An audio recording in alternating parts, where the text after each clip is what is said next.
Welcome to Let Me Fix This. Enjoy the video. You start by opening YouTube and signing in.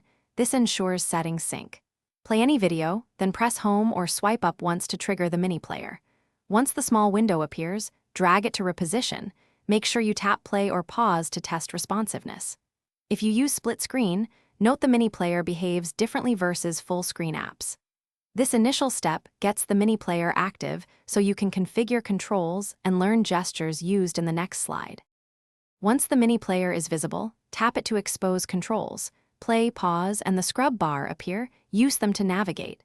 You can drag the mini window horizontally to move it or down to dismiss. These gestures are faster than reopening the app. If your version supports it, double-tap the left or right edge to skip 10 seconds. This speeds review. Make sure to use the scrub bar for precise seeks, because gesture skips are coarse and sometimes overshoot the moment you need. To finish, expand the mini player back to full screen by tapping it or using the expand icon.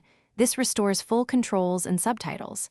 If the mini player conflicts with other apps or keeps closing, open YouTube settings and toggle the mini player option off then on.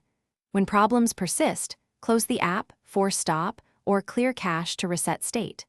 One key troubleshooting tip: if updates recently caused issues, roll back by updating Google Play services.